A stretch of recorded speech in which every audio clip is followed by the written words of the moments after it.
પાટણ શહેર સહિત જિલ્લાના ગ્રામ્ય વિસ્તારોમાં અસહ્ય ઉકળાટ અને બફારા વચ્ચે મેઘરાજાની ધમાકેદાર શરૂઆત થઈ જવા પામી છે।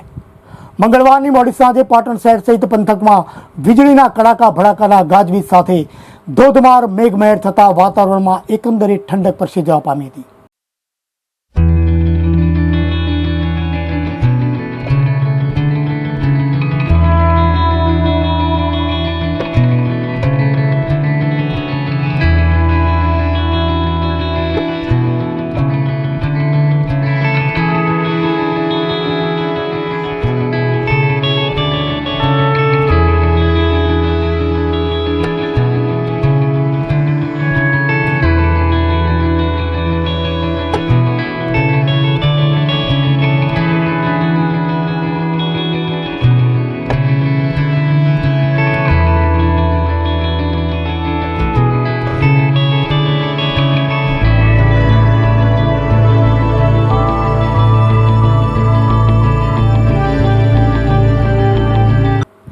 એક કલાક ખાબકેલા મુશળધાર વરસાદને પગલે સમગ્ર શહેરમાં જળબંબાકાર જેવી પરિસ્થિતિ સર્જાવા પામી હતી। તો જિલ્લાના ગ્રામ્ય વિસ્તારોમાં પણ મેઘરાજાએ પધરામણી કરતા ખેડૂત આલમમાં ખુશીની લહેર છવાઈ જવા પામી છે।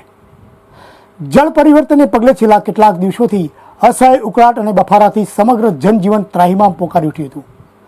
લોકો વરસાદની કાગડોળે રાહ જોઈ રહ્યા હતા, ત્યારે હવામાન વિભાગની આગાહીના પગલે રાજ્યના દક્ષિણ ગુજરાત અને સૌરાષ્ટ્રમાં છેલ્લા કેટલાક દિવસોથી મેઘરાજાએ ધબધબાટી બોલાવ્યા બાદ હવે ચોમાસું વિધિવત રીતે ઉત્તર ગુજરાત તરફ આગળ વધી રહ્યું છે।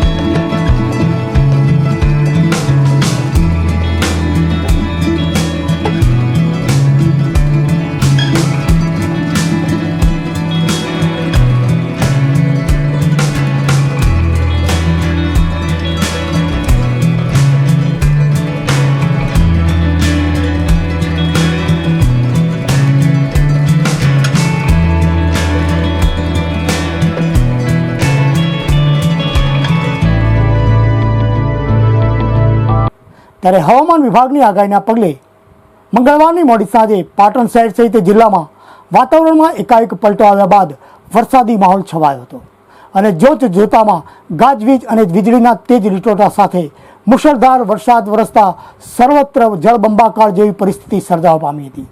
વરસાદની ધમાકેદાર બેટિંગની સાથે 1 કલાક દરમિયાન પાટણ પંથકમાં 1.25 ઇંચ જેટલો વરસાદ ખાબક્યો હતો, જેને લઈ શહેરના કોટ વિસ્તારના નીચાણવાળા વિસ્તારોમાં વરસાદી પાણી ફરી વળ્યા હતા। તો પ્રથમ રેલવે નાળામાં ઢીચણસમા પાણી ભરાઈ રહેતા વાહન ચાલકો સહિત રાહદારીઓ ભારે મુશ્કેલીમાં મુકાયા હતા।